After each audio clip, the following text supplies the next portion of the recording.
Sales is not the sexiest topic in our industry. We tend to love the science of the industry. However, if you don't know how to sell, it's very difficult to do very well in our industry. So, Karen, can you move us to the next slide? Okay, there we go.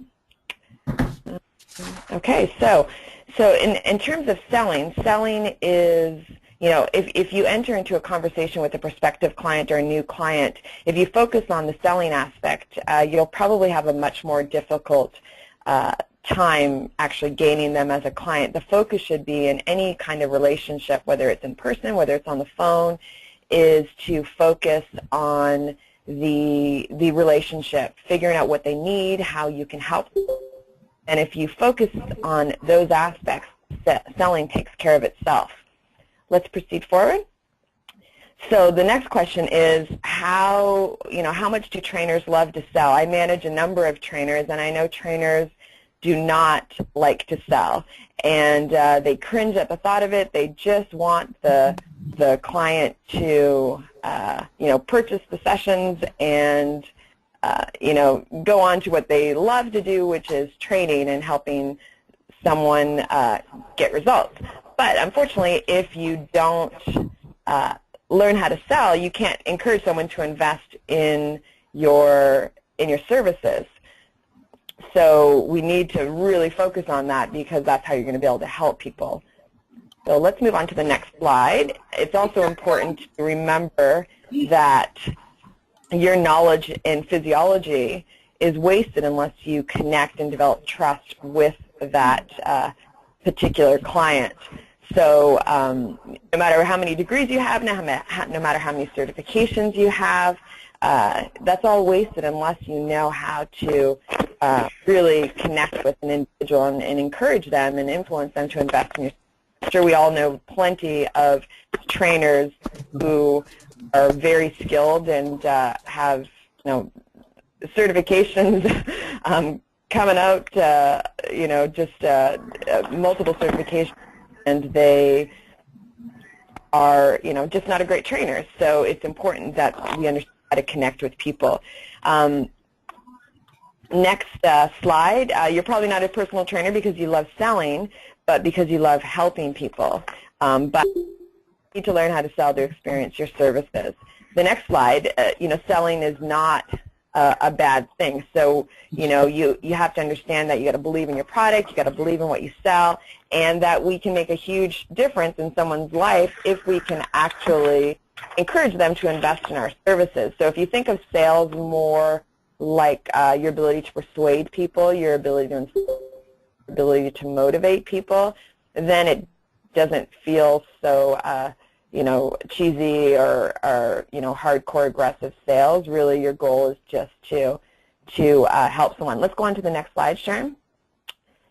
And you also have to remember, if someone has called you, or if they have came to your studio, or they have emailed, you have to remember that they've come into your place of business and they're interested in your services, and your job is to just convince them that you can help them. Next slide, Sharon.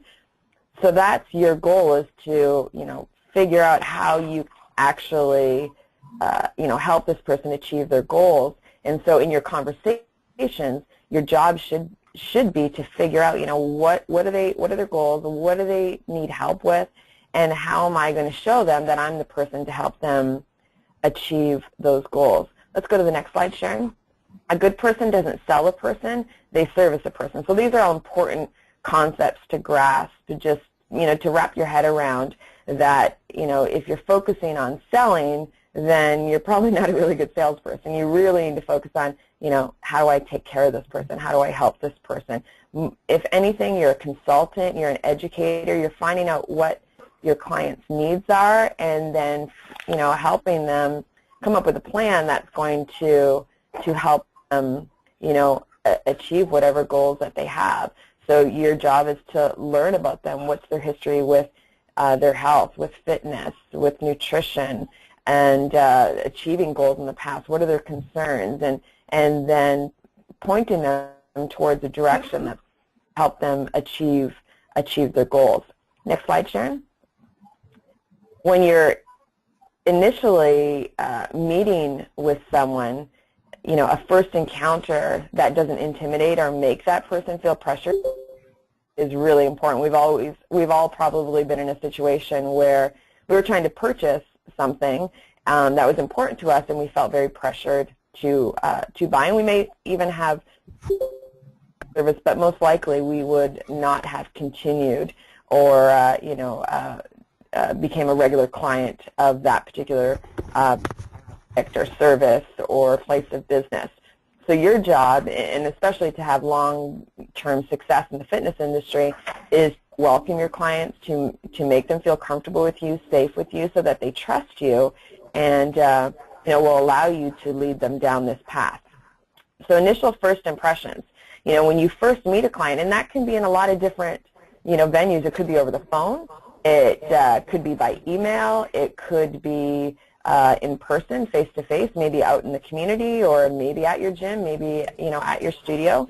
And so just those basic common sense skill sets that someone who really understands how to connect with people and influence them in any way is important to get good at. And it's not like, oh, that person's so lucky they're born a great salesperson. Skill sets that you just have to practice and hone those skills. So as we go down, the list, obviously, just focusing on the client, your attention, your eye contact, your body language, everything is focusing on the individual and what they have to say. So, energetic and positive personality, obviously, these people are coming to us because they want to improve their health and fitness. They want more energy. They want a more positive outlook on life. So we have to exude those qualities. We have to live it, breathe it, walk the talk. That attracts people to our services. We want to make sure that we use their name, but we don't use like a person. We want to make sure that we look professional, that we coming off a workout, we're sweaty. And this number. I was just going to mention, just find us if they their phone, be very helpful. So mute your phone if you just came on.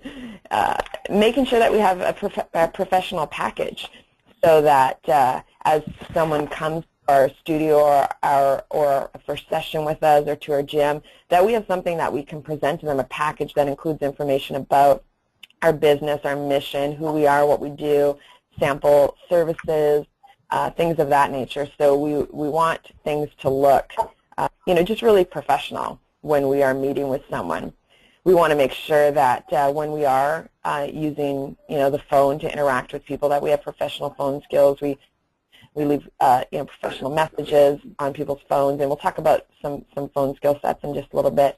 Exceptional follow-up. So we call to confirm appointment. We call back when we said we would. Little business skill sets that people will recognize to say, oh, okay, she does what she's going to do, and oh, she's very professional, and she follows up. Those types of things will go a long way with those first impressions, and to encourage someone to invest in your services, and that you take what you do seriously, and this isn't a part-time job until you get a real job. This is your thing, and you take care in every aspect of how you run your business. So if someone leaves you a message, decrease the time lag before you call them back. So as quick as you can get back to them, again, shows that level of professionalism and customer service. Be early and prepared for your first session. I'll talk about some things that you can do in advance of a first session in just a little bit that are important to really put your best foot forward and dramatically increase the chances that person will become a client with you. After a first session with a client, within 24 hours, send them a thank you email or call them and just thank them for their thank you. Look forward to working with them. And, then a week after your first session, just send them a card or a thank you letter just to really enjoyed meeting with them, and you enjoy and you look forward to helping them with their fitness goals. Okay, so phone power skills. We talked about, little things that you can do in terms of your first impression, and it's important to recognize that often our first impression with a new client is over the phone. They have maybe left a message for you that says, hey, here's my name, here's my number, give me a call, I'm interested in your services. Or maybe one of your current clients says, oh yeah, one of my best friends or one of my family relatives, has been, interested in health and fitness, and why don't you give them a call and see if they'll come in and try out your services. So often we've got a name and we've got a number, and we've got to return calls or call people up and inspire them to come and try out our services. So those important phone calls, make sure you're in a position where you can make this conversation. So, for example, if you're in the gym or at your studio, so that it's at the front, a lot of action going on and lots of people coming and going. You want to be able to focus on the phone call, so you want to make sure that you're doing this in an office with a closed door so that you can really focus. Also, consider your nonverbal postures on the phone. Again, we're selling energy, right? This is health and fitness, and people want to feel better and they want to look better and they want more energy. And your energy can be heard over the phone, so it's important to think about those nonverbal postures on the phone. For example, maybe you put you're in a situation where you've got a cordless headset, or you've got you can just walk around and not have to be tied down to a phone, so you can have that energy in your voice and in your body. And also think about making those important calls when you're feeling most energetic, most upbeat. Maybe it is after a workout. You've done that in the morning, and now you're feeling excited, and your blood's going, and your endorphins are going. You feel psyched up. You feel ready to go, and that's a good time to make a phone call to a potential client, because they can hear that energy. Now, back and forth, the client says, hey, give me a call. You give them a call. You get their answer machine voice message, and you leave a message, and then they call you back, and you're with a client, so they get your voice message, and you're going back and forth, frustrating to a client very quickly. We want to make things very efficient for them. So when you do get someone's answering machine, it's important to think about the message that you're going to leave. I'll often role play with our trainers, just doing, leaving that kind of a message, so that, again, understanding that that may be someone's first impression of you is the message that you leave on their phone. So how you come across when they get that message will determine how anxious they are to get back to you and to schedule with you. I've had trainers, just say things like, hey, Joe, I got your name and your number. I hear you're interested in training. I'm a trainer, so, give me a call. And it's like, really? So, you want to make sure that you leave a message that very professional, and let them know, hey, this is who I am. Here's where I'm from. I understand you're interested in training. I'd love to talk to you about your goals, and and just try to get them excited with the message that you leave.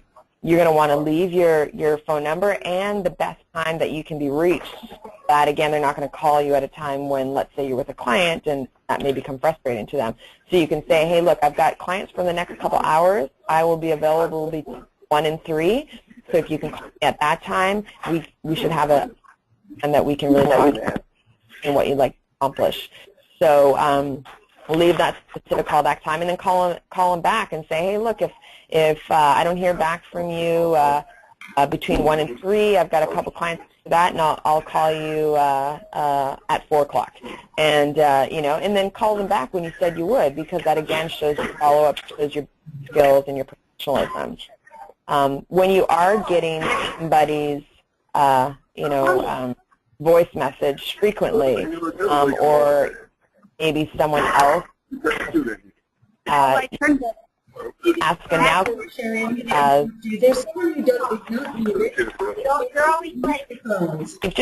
can you your phone? Thank you so much.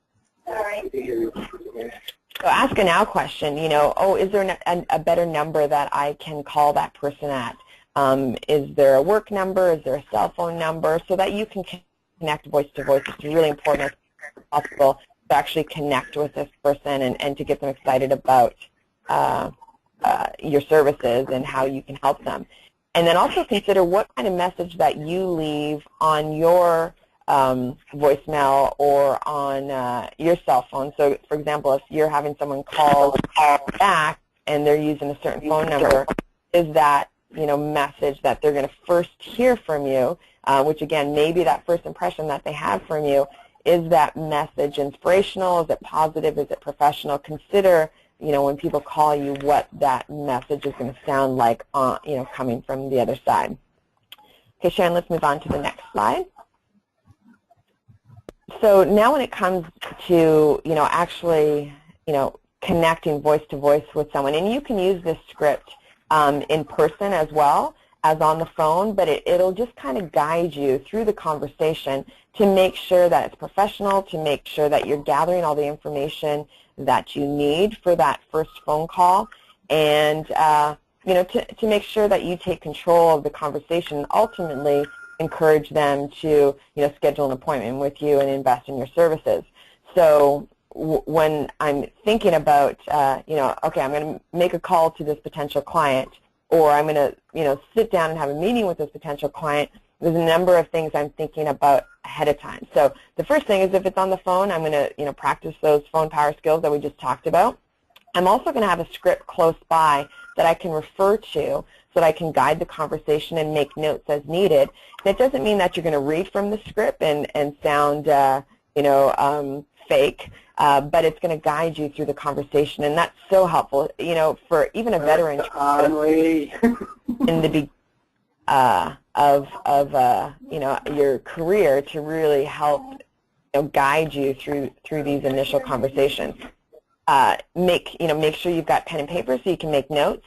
Make sure that you have your your promotional package and price list available, because people ask you questions and you don't want to be uneducated. They might say, well, how much is this going to cost me, or how much is it? And you want to be able to answer their questions and sound educated, like your product and what you have to offer and how much it's going to cost in the event you do have to talk price, which you may have to do that, and we'll talk about that in just a little bit. You definitely want to spend time on that first phone call, actually developing, the relationship with them. Some people in the industry have suggested that, get them off the phone as quick as possible and get them face-to-face, because face-to-face is best. And that is true. Face-to-face is better than, phone calls or emails. However, I've got the opportunity right now to connect and develop a relationship with this person, and I want to do that. I want to spend 15, 20 minutes talking with this person, getting to know them, asking a lot of guided questions, because if I do that now, they're going to be less likely to, number one, continue looking elsewhere, because they feel good about the conversation, they feel good about the relationship that we started, and they're going to be less likely to keep calling around, inquiring about other people's services. The second thing is if we really spend a good amount of time in that conversation, then they're going to be less likely to no-show, which is so important. We want them to show up for that first appointment, so we want to make sure that we spend the time connecting with that individual. Next is, actually following along with that script, and some key principles is making sure that you understand in this conversation that you actually don't do a ton of the talking yourself. You ask a lot of guided questions, you paraphrase their answers, but you let them doing the talking. There's a saying that if you're at a party and you want someone to like you, you ask a lot of questions about themselves and get them talking about themselves. And they'll walk away going, gosh, I really like that person, even though they don't really know anything about you, because they, you asked them a lot of questions about themselves. So that's important in those initial interactions, that you understand that you are asking a lot of questions, you are interactive with the responses, you're paraphrasing, but you let them do the talking, and you've got that script to guide you through which types of questions are important to ask. Okay, so let's move on to the next slide, Sharon. So in terms of the script, what does the protocol, look like? And, you've got these sort of important headers that you want to practice, and you want to understand what are the kinds of questions you'll ask in these particular areas to guide you from, beginning to end. So the first part is just the introduction. What are you going to say that's going to take them off the defense right out of the starting gates? Because, they'll get your call and they'll be like, who is this? And they'll think you're a telemarketer, and you want to make sure you want to put them at ease right out of the starting gate. So saying something like, hey, this is Sherri McMillan calling from Northwest Personal Training, and, I understand that you're interested in training. Sue, one of my clients, told me that you're interested and wanted me to give you a call. So interested, they're like, oh, okay, Sue, oh, yeah, that's right, I did tell her, to have you give me a call. So then they're less likely to be defensive and taken off guard. And the second part of that is, is to make sure it is a good time. So saying something like, I'd love to ask you a few questions about what you're doing and what your goals are. Is now a good time to chat? So then they can say, like, actually, I'm just on the way out the door. I got to bring my kids to soccer or whatever. And if you try to rush the conversation, it's not going to be a really good first impression. And, a way to develop that relationship out of the starting gates. So if it's not a good time, it'd be way better for them to say, you know what, I'm actually on the way out to soccer. Can I give you a call back in an hour and a half so we can, focus on this conversation? And then you have a much better chance at, really winning them over and, and highlighting your services and what you have to offer. So the next part of the conversation is the history. So this is where you're asking lots of questions. Again, think of it like you're at the party, the cocktail party, and you're chit-chat, and you're asking lots of questions, and it's all specific to fitness and their goals. And just paraphrase. So I'll ask them questions about, are you exercising right now, and what are you doing and how much, and talk to them about what they're doing for cardio and what they're doing for muscle and what they're doing for flexibility. I'll ask them about their nutrition. How's your nutrition? What are the areas, where you do well? What are the areas that you struggle with? If they're not doing any kind of exercise, it's important not to make them feel bad. I was role-playing with one of our trainers a while ago, and he was asking, so are you doing any exercise right now? And, I was pretending to be the client. I was like, no, I'm not. That's why I need you. And he was like, really? Nothing? You're not doing, like walking? Are you doing any walking? I was like, no, I'm not, really doing anything, really. And he's like, not even go for a while. I'm like, dude, you're making this person feel bad. Just say, hey, good for you for taking action right now. You could, most people just think about starting an exercise program their whole life, and you're actually doing something about it. So you always, no matter what they say, you want to be able to put a positive spin on it and make them feel good about themselves, not bad about what they've done or they haven't done. The next aspect of the conversation is their goals. So, asking them, so what specifically, would you like to accomplish? And once they've listed what those goals are, paraphrase it. So it sounds like you're interested in, losing 20 pounds and toning up and, whatever it is, you want to paraphrase back to them so that they know that you're listening and they're being heard. And that starts to get them excited, like, yeah, you get me and you understand what my needs are. And it's also okay to, let them know, like, hey, if you ever hear a pause in the conversation, it's because I'm taking notes. I really want to make sure I fully understand, what you're doing and what you're not doing and what your goals are. So now the next aspect of this, first phone call or interaction script is the action plan. So now you get to talk, and everything you say should be based on everything they've told you up to this point. So, they're going to tell you what they've done. They're going to tell you what they're doing, what they aren't doing, where their struggles are. They're going to tell you what their goals are. And so then you can let them know, okay, here's what we're going to do. So, for example, you might say, okay, your goals are completely realistic, and I'm really excited to be working with you. So, for example, right now, you're walking a couple times a week, which is fabulous. What I'm going to do is I'm going to implement some cross-training into your program to mix things up and stimulate your body so that you get some good response and some good results. We're also going to focus on varying the intensity of your workouts. So sometimes you go long and slow. Sometimes you go hard and fast. We'll incorporate some intervals, which will really jumpstart your fitness and take it to a whole new level and really stimulate your body so that you start to get really great results and improve your fitness. you're also not doing any muscle conditioning right now, and that's going to be huge in terms of you, maximizing fat loss and toning your body. So I'm going to design a full body program that incorporates lower body, core, upper body, mobility. So you're going to be, looking more toned, you're going to be functioning better, you're going to be feeling better. And I'm also going to, focus on some release and mobility work around, some of those tight areas that you listed earlier to make sure that, you're going to exercise, for the long term, and pain-free and injury-free. So we're going to, really make sure that we're going to make sure your body is not just looking great, but also functioning great. And then I'm also going to have you start, for the first little bit of us working together, I'm going to have you start completing a nutrition plan, actually recording, what you're eating and when you're eating, so we can take a look at that and see if there's any simple things that we can adjust, what you're eating and when you're eating to really maximize results, so that you achieve your goals a lot more quickly. So how does that sound? So, after I do that, I basically just, taken all the information that they've given me, what they're doing, what they're not doing, went back to their goals, whatever their goals were, and said, okay, here's what I'm going to do, and this is how it's going to help you achieve your goals. How does that sound? Now they're excited because I've just repeated back everything they want and, how I'm going to help them achieve those particular goals. After that, tie up loose ends, right? I shouldn't have to say, so do you want to work out with me?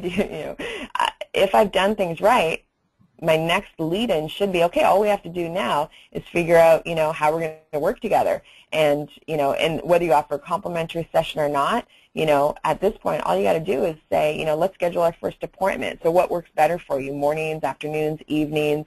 They'll let you know. Then you're like, okay, well, I've got this time and that time. Which one works best for you? Schedule them for the appointment.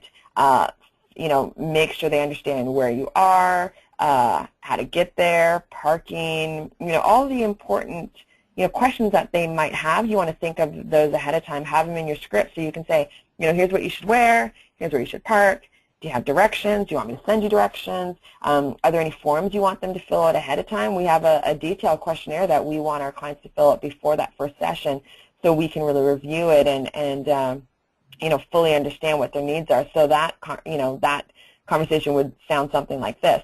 So Sally, we have all of our new clients complete a detailed questionnaire which outlines a lot of the stuff that you and I have just talked about, but in much greater detail. And if I'm going to send you that form by email, or you can pick it up or whatever, and if you fill that out, then and get it back to me a couple days before our first session, then I can review that and make sure we don't waste any time gathering information that we can do, gather ahead of time.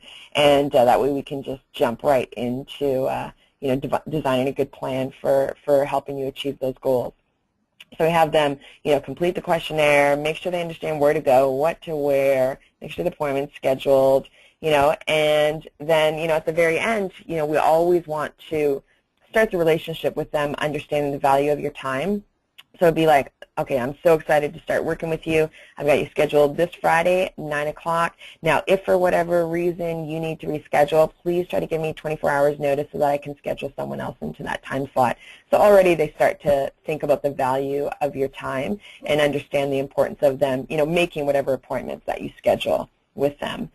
So, at the end of the day, to summarize, any first interaction, whether it's in phone or in person, listen to what they're telling you, ask a lot of good questions, and then take that information to be able to help you decide how you're going to be able to help this person, what kind of an action plan you're going to have in place to help them achieve their goals, and that's going to help you close the sale or, ultimately encourage this person to invest in your services and become a lifelong client with you. Okay, so the next question is, you're scheduling this first appointment, right? What is that first appointment? What should that look like? Should it be a free first session? Should it be a not free first session or something else? You'll find it very, very common in the fitness industry to offer a complimentary first session. And that's what we do at Northwest Personal Training. For us, it's a no-brainer. It's no obligation. It's very easy for us to get someone to commit to that, and then we can, encourage them to invest in our service in that face-to-face appointment. We have a much better time of, being able to, get them to schedule that appointment when we can say, hey, first session is complimentary. It's a great time for us to get to know each other, to talk about your goals and what kind of action plan I would suggest, and then to talk about how you can utilize our services to help you achieve your goals. And there's lots of options, so that's a great opportunity to talk about what would work best for you.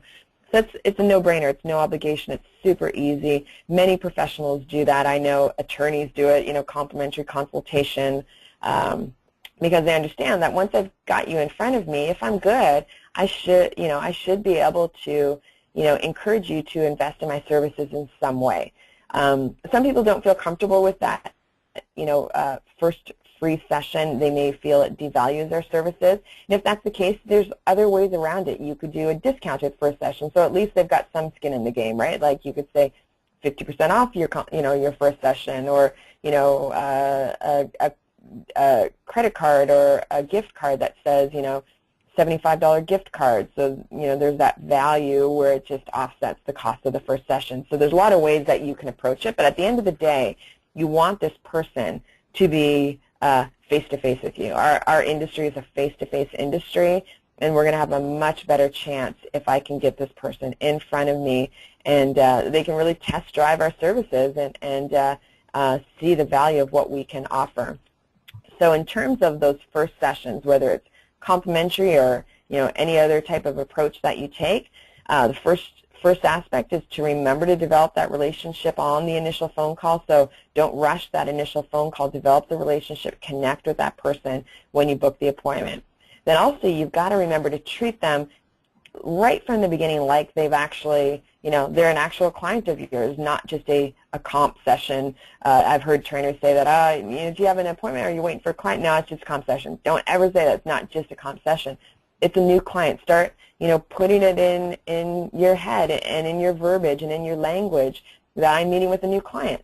And you start talking that way, they'll start hearing you talk that way, and you have that, using that assumptive language that we'll talk about in just a second, that you assume that this person is going to become a client of yours. You're just having to figure out how that's going to take place, because there's lots of options, right? So they are going to become a new client. They are a new client, and they're not just a comp session.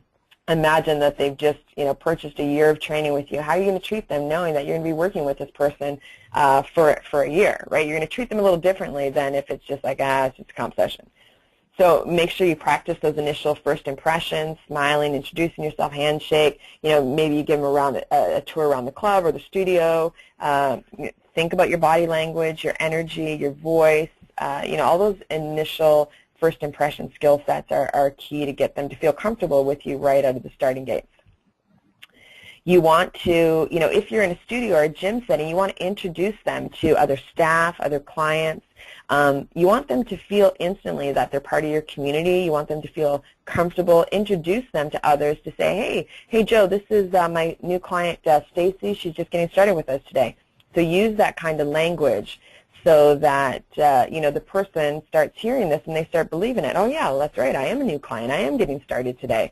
And that will, help them mentally grasp the commitment that, they are ready to make a commitment and ready to start on their health and fitness program versus just continuing to think about it or continuing to talk about it.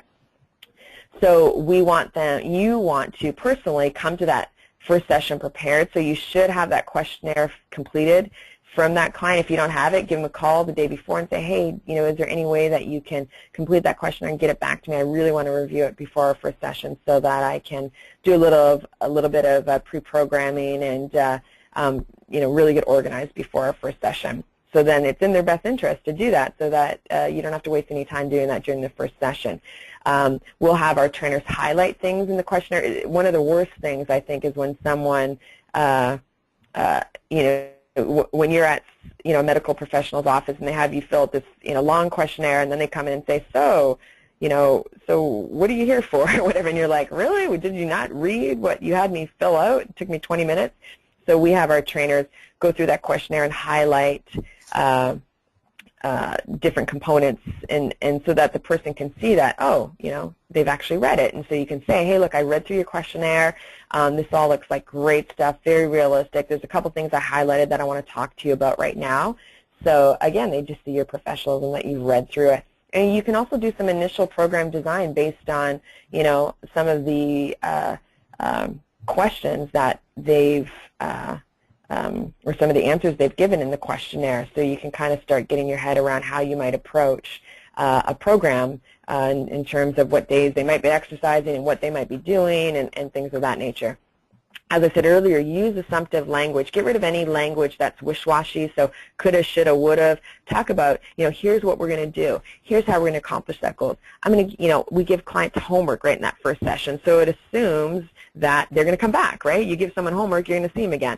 So there's lots of language that you should be using in that first session that, you know, you're already calling them a new client. This is my new client. They're just getting started with us today. This is what we're going to do. This is how we're going to do it. You know, in a couple months, I'm going to add this, and I'm going to add that. And so they already get their head wrapped around the fact that this is a relationship that they're starting, and you know, there's a commitment to this. We present them with a package, as I said earlier, that professional package, which has a lot of information about who you are and what you do and some of your vision and values and the way you do things. So again, it looks like you're a professional business and you're not just a part-time job till you get a real job. In terms of the actual timing of the session, we spend about half of the time talking, consulting, establishing, you know, a plan for success, getting them to feel comfortable with you, and then we actually get them to move. And we do that because we in the conversation, but we also want them to get them to move a little bit in this first session. It's not a full workout. We tell them that, you know, but we want to get them moving because we know that just the act of moving someone's body, you know, you get the blood flow going, the endorphins going, you start to feel better, and that puts you in a better framework, you know, a frame of mind to actually make a commitment to your health and fitness. So we'll say, you know, we typically have them walk, we'll have them move, we'll just have them do some basic movements like pushing and pulling and squatting and lunging, and watch how their body moves and make notes and look for like really obvious deviations or issues that, you know, we might be able to address in our program design, and we'll talk about those. This is what I noticed, here's what I'm going to do, you know, and then we'll give them a few exercises that they can start doing right away, maybe some core exercises that we can say, okay, you know, when we see each other again, we're going to start to get more into the workout and more into programming, things that you can do on your own as well. But in the meantime, here's a couple exercises. You walk them through it, talk to them about technique tips, and then they get to really test drive what working out with you will feel like. And then the very most important part at the very end is, you know, sometimes trainers try to do too much in that first session. They don't leave any time to talk about how you're going to work together. So you got to make sure you leave at least 10 to 15 minutes where you say, okay, I'm really excited to be working with you. You've got some great goals, and, you know, we've got a good plan for how to achieve those goals. Now all we have to do is decide how we're going to work together, and then there's lots of options. And then you explain to them what some of those options are, and then suggest a package or a range of options that would work best for them. And again, then you're educating just anyone who would sell any kind of product. You could say, you know, here's this option, here's the features, here's the next option, it's a little bit more, but here's what you get out of that, and here's the next option, it's a little bit more, but you get these features. So that's basically what you're doing, is you're going to educate them and suggest, you know, based on everything they've told you and everything that you see, you should be able to suggest, here's what I think is going to work best for you. And if you're not sure of what to suggest, give them the, you know, the small, medium, and large option, you know, and then say, you know, what works best for you, assuming that they know their budget, they know their time, their schedule better than anyone. So you've got to give them the options and then allow them to make the decision. Even if they don't buy, treat them like they did.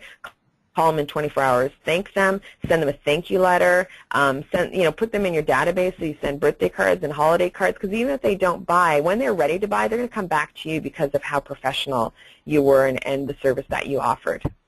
Okay, move on, Sharon. Hey, Sherri, we have a 15 minutes left, just to give you a heads up. Perfect, thank you so much. Okay, so now this is the part where most trainers really stumble, and I'm going to go through this in detail, but then follow this guideline. It doesn't matter what the objection is, you're going to be able to handle it. The first step is, no matter what the objection is, there are, you know, 5, 6 really common objections that are, you know, we're presented with in the fitness industry all the time. So know what those are. be prepared for those typical objections and how you might deal with those objections, such as, I can't afford it, I'm too busy, I don't have the time, I don't know if I'm going to get the results. You know what those objections are and be prepared for how you're going to deal with them. Step 2, listen to their entire concern without interrupting. Just listen to them. And then step 3, this is so important. Get to do this. Paraphrase and repeat the obstacle back to the person, to the client. You've got to do this because you want their brain to listen and hear what they just said and process it. And what happens is, once they hear it coming from someone else, the brain processes it differently, and often they will overcome the obstacle themselves. So, so it might be something like, so it sounds like, let's go to the next page, Sharon. So it sounds like, you're concerned with whether you're going to be able to stick with this long enough to experience great results. Or it sounds like you're not sure if you're ready to make the commitment to your health and fitness. So it sounds like you're a bit concerned about how much it's going to cost. So you paraphrase whatever the concern is, and then just wait. So you need to talk to your husband to discuss whether he's going to support you in your efforts to achieve these goals, or it sounds like you need to take some more time to figure out if this is what you want to do, right? So just paraphrase it, and then step 4, wait. Wait, don't say anything. Wait for them to agree with what you just said, yeah, that's right, or to talk themselves into taking action, right? No, that's probably why I need you. That's, you're the one who's going to help me stick with it. Or, no, it's not that I need more time to think about this. I've been thinking about it forever. I guess, I just, want to make sure that I'm not going to spend all this money and not get the results. Okay, so at that point, you're basically, let's go back to that other slide, Sharon. So you're basically, trying to ask yourself, is this the real obstacle, right? And if it is, that's what you're going to deal with. Or they're going to talk themselves into taking action, right? Because they're going to hear what you just said and say, no, that's not the case. I am ready to take action. Let's do this. This is why I need you. Or they're going to pose another obstacle, right? And then that's the obstacle that you got to deal with, right? So example, after you paraphrase, they might say, yeah, that's correct. Okay, then go to the next step. Or they might say, well, I'm concerned that I won't stick with it because I've tried exercise before and never succeeded, but I guess that's why I need you guys, right? They just talk themselves into it. Or, you're going to help me stick with it and provide the accountability I need. I think I just need to do this and stop dragging my heels. So they just convince themselves into taking action, right? Now you can close with, or, well, I know you'll help me stick with it. I guess I'm just more concerned about how much it's going to cost. Okay, so now you go back to the first step, right? So it sounds like you're more concerned about how much it's going to cost, right? And then they're either going to agree with you, or they're going to say, well, no, or they're going to be like, talk themselves into it. Well, it's not really the money. I guess it's more just, I'm going to get the results. It's worth it. So I just want to make sure I'm going to get the results. And then you can show them, provide the affirmation that you're going to be the one that's going to help them get the results, and then move on to the next step. Okay, let's go to step 5, Sharon. So at that point, whatever the obstacle is, after you've paraphrased and listened, you've found what the real true issue is. I can completely understand that. Many of our clients' members have had similar concerns when they first started with us, and just empathize that they're not alone. There's, you've dealt with this with many people in the past. This is very common. And now step 6, ask questions, give information. So, let's talk about your budget, and let's talk about, what works for you, or give me a little bit more information about that. And so you're going to ask questions. You're going to give information. Well, that's why you need me, and here's how I'm going to help you. So at this stage, you are just getting into probing, getting the information you need to help them make the commitment. A lot of trainers feel really uncomfortable with that, and you can't, because if you're presented with an obstacle and you don't work through that obstacle with them, you've just done a disservice to that client. You haven't helped them get over just thinking about it forever and encouraging them to take action. So you've got to get good with this aspect of dealing with objections, because your job is to help them get over these objections and to take action, right? And then at the end of the day, step 7 is now it's time to, encourage them to invest in your services, right? Schedule the appointment, decide on the package service, decide on payment options, fill out the paperwork, whatever it is, get going, take action. Okay, let's go to the next one. All of these, I've listed out just different ways, conversations. You just got to practice with any of these scripts, and this will be available with PT on the net. So Sharon, let's go through these quickly just go from slide to slide. I'll never stick to it. Go to the next one. That's a very common obstacle. I can't afford it. We really want to, and what kind of language and verbiage you can use with people when they say, I don't know if I can afford this. It's really pricey. Move on to the next one. I don't have the time. Obviously, people are super busy, so you want to be able to show them how you can help them be more efficient with their time and get things more done. More probe and ask more questions to figure out what they're concerned about.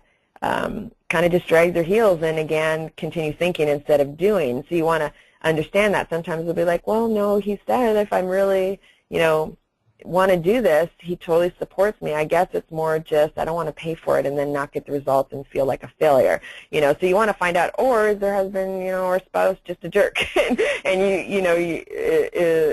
or they might have a limit in terms of, if you're going to spend anything above, $500, we need to talk about it, and they might have guidelines like that. So you just want to ask them questions to figure out what kind of situation you're dealing with, to be able to answer questions and be able to provide suggestions to help them get through that. How much are your prices?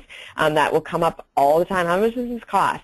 So the guideline here is first to develop the relationship, so you can say, there's lots of options, and we have many programs and options for people, with all different levels of budget. So let me ask you a few questions so I can guide you towards which option would work best for you.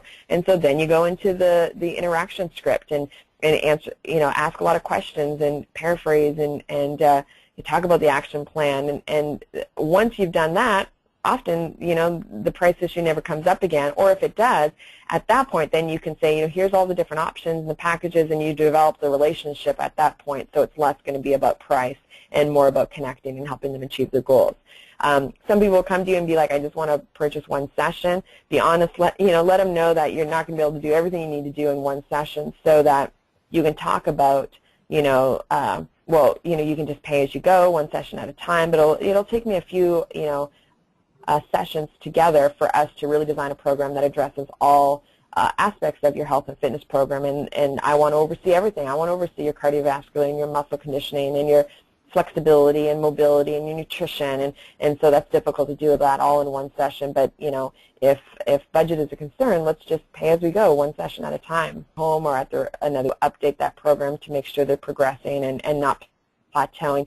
And then if you can, book them for that future appointment now, because if you wait for them to come back and see you for a program update, it's going to be 4 or 5, 6 months versus making those changes every 1 to 2 months.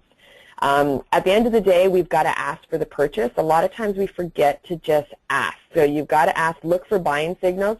Once you've made a suggestion, make sure that you are quiet and let them make the decision. They might do this, and you kind of sell yourself out and then you can go from there. A lot of different ways you can ask. Go to the next slide, Sharon. So typically we don't want to ask yes or no questions. So do you want to work with me? Instead, you want to give them, either or what do you think about this option, or this option, which works best for you?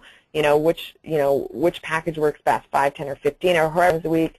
Most of our clients either train us 2 or 3 times a week. What do you think would work best for you?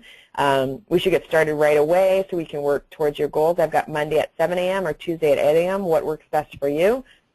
I have an appointment available every Tuesday at 9, or this or that. How does that sound? All we need to do now is get you scheduled for your appointments. Let's fill out the details. Let's get going. It sounds like you're ready to start working towards your goals. Let's get your appointment scheduled. I think we should start with this based on everything you've told me. What are you leaning towards? So you got to ask for the sale. Show them that you want their business. Avoid buyer's remorse. Affirm that they've done the right thing and you're so excited for them and they're going to be so happy with the results and how their life and physically, mentally, every aspect of their life is going to be better. Send them away with a package of material so they don't get home and go, gosh, I just spent $2,000 and I have nothing to show for it. You want to send them home with homework, things they got to work on before the next session. You want to send them home with a package of material that's, got information about you and your program, so they've got, this package that they go home and go, okay, this is what I bought. Otherwise, if they get home and they go, gosh, I got nothing to show for it. I don't have the great body yet, so, what did I just buy?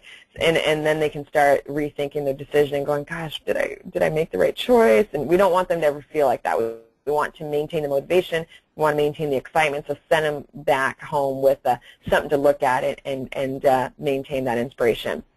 So just to summarize, the easiest guaranteed method of income generation is client retention. So once you've got the new client, you got to understand how to do a really good job helping them achieve goals, getting great results, connecting with them, developing a relationship, making them feel like they're part of your, fitness family, so that they, want to stay with you and they see the value in your services for the long term. So train to retain. And the next slide, if you want to increase your income and increase your clientele base, how do you do that? The number one way to get new clients, that I wrote a book for IDEA on sales and marketing for trainers, and I asked some of the best training organizations and clubs and trainers in the industry, what's your best source of new clients? And regardless of the size of the business, whether it was a sole proprietor, just one trainer, or whether it was a large fitness club with 20, 30 trainers, or a training studio, a really successful training studio, the number one way that people got new clients was client referrals. So we want to really make sure that we exceed client expectations so they walk around bragging about us to everybody they know. They're the walking billboard. They're telling everyone about who we are and what we do, and that's a wonderful way to get new clients.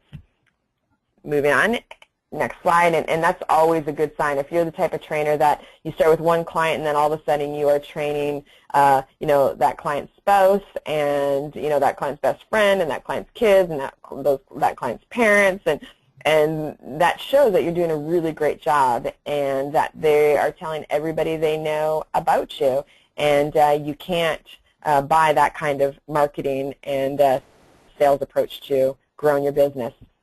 So hopefully you enjoyed that. We are just coming to the end of the session, and I just want to just encourage you. In this industry as trainers, most of us love what we do. We love, we're passionate about helping people achieve their health and fitness goals, and we just want to help people, and we love that. But unfortunately, most trainers are not happy with how much money they make, their income for the year. And so if you can approach your career like a real business, there's a saying that says, if you don't think you're running a business, you're probably not. Basically saying that if you don't understand the importance of sales and marketing and a lot of the tips and concepts we talked about today, you're probably not running a really successful business and having the type of prosperous career that you really could and should. I believe that trainers offer such an incredible, valuable, needed service in our world, and we should be able to make a good income and be able to live the life that we preach to our clients because, we can afford that lifestyle. So if you understand the importance of those business and sales concepts and practice them and hone your skills, fine-tune your skills, you'll find that your career will prosper and you're going to be able to help more people for the long term because you're not going to get burnt out and you're going to be able to live a very balanced lifestyle as well. Thank you so much for joining us on April 1st, April Fool's Day. Thank you, Sherri, so much. And